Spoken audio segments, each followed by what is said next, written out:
NSUI Mandsaur द्वारा जिला कांग्रेस कार्यालय में आयोजित प्रेस वार्ता में संगठन पदाधिकारियों ने पीजी कॉलेज में दिव्यांग कर्मचारी के साथ हुई मारपीट की घटना को लेकर प्रशासन पर सवाल उठाए हैं। साथ ही नीट परीक्षा में लगातार सामने आ रहे पेपर लीक और अनियमितताओं को लेकर भी केंद्र सरकार पर निशाना साधा। कार्यकर्ताओं ने कहा कि बार बार पेपर लीक होने की घटनाओं से लाखों छात्रों का भविष्य प्रभावित हो रहा है। मेहनत करने वाले विद्यार्थियों के साथ अन्याय हो रहा है और छात्रों के हितों को लगातार बर्बाद किया जा रहा है। एनएसयूआई ने आरोप लगाया कि परीक्षा व्यवस्था पूरी तरह कमजोर हो चुकी है, जिससे युवाओं में निराशा बढ़ रही है। प्रेस वार्ता के दौरान कार्यकर्ताओं ने पोस्टर और बैनर के माध्यम से विरोध प्रदर्शन करते हुए दोषियों पर सख्त कार्रवाई तथा परीक्षा प्रणाली में पारदर्शिता लाने की मांग की। संगठन ने कहा कि छात्रों के भविष्य और शिक्षा व्यवस्था से खिलवाड़ किसी भी स्थिति में बर्दाश्त नहीं किया जाएगा।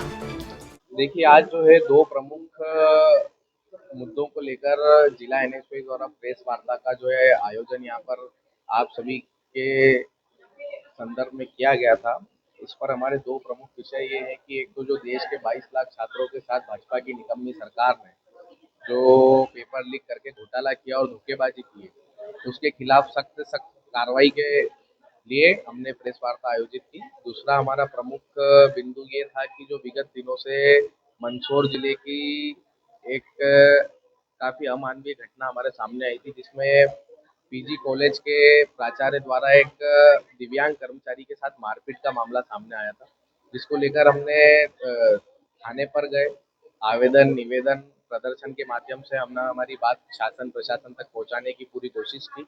क्योंकि 15 दिन का उन्होंने जांच का समय मांगा था, आज लगभग 10 दिन होने आया। अगर अगले 5 दिन में जो है कि कोई कार्रवाई इस गुंडे प्राचार्य के खिलाफ नहीं होती है, तो हमारा स्पष्ट संदेश है कि दिव्यांग एसोसिएशन, यूथ कांग्रेस, महिला कांग्रेस और अनेक ऐसे सामाजिक संगठन हैं जो मिलकर एसपी कार्यालय का घेराव करें। नीट परीक्षा को लेकर उन छात्रों का भविष्य बिगड़ गया जिनने मेहनत की थी।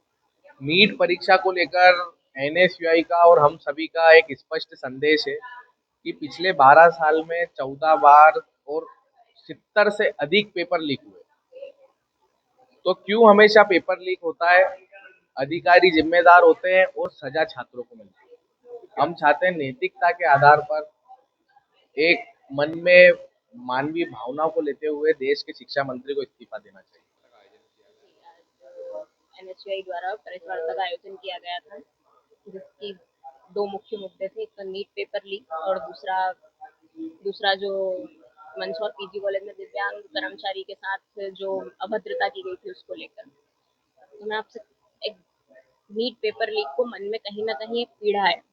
जब एक पेपर लीक होता है, जब एक प्रश्न पत्र बिकता है, तो केवल एक प्रश्न पत्र बिकता नहीं है, एक उन हजारों छात्रों की मेहनत, उनका त्याग, उनका समर्पण बिकता है।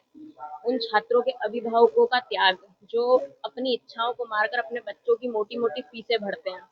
तो कहीं ना कहीं जो ये सिस्टम है कहीं ना कहीं फेल है। मैं मोदी जी से सवाल पूछना चाहती हूँ आपके माध्यम से कि जो ये लगातार पेपर लीक हो रहे हैं, इन पर आप अंकुश क्यों नहीं लगा पा रहे हैं?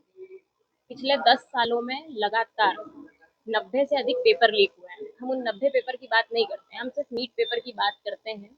पहला नीट पेपर 2015 में लीक हुआ, दूसरा 2016 में, तीसरा 2018 में, चौथा 2024 में और अब पांचवा 2026 में लीक हुआ है। देश का युवा मोदी जी आपसे सवाल करता है कि नीट की पेपर लीक क्यों नहीं रुक रहा है? आप तो परीक्षा पर चर्चा क्यों नहीं कर रहे हैं? आप शिक्षा मंत्री को बर्खास्त क्यों नहीं कर रहे हैं? और दूसरा मुद्दा हमारा मंदसौर का स्थानीय मुद्दा है, जिसमें मंदसौर के पीजी कॉलेज में एक दिव्यांग कर्मचारी के साथ मानसिक प्रताड़ना, शारीरिक प्रताड़ना की जाती है काफी हद तक।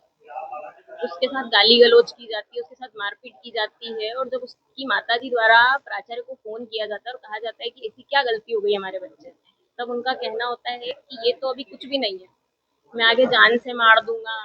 तो यहाँ तक कि उसको जान से मारने तक की धमकी दी जाती है। और जब वो सहायता के लिए प्रशासन के पास जाता है, पुलिस प्रशासन के पास, तो पुलिस द्वारा सहायता के नाम पर केवल एक आवेदन लेकर रख दिया जाता है। 10 दिन हो चुके हैं, कोई कार्रवाई नहीं होती है। एफआईआर लॉन्च की जाए पुलिस द्वारा, और एफआईआर लॉन्च की जाए और जो भी दोषियों पर कार्रवाई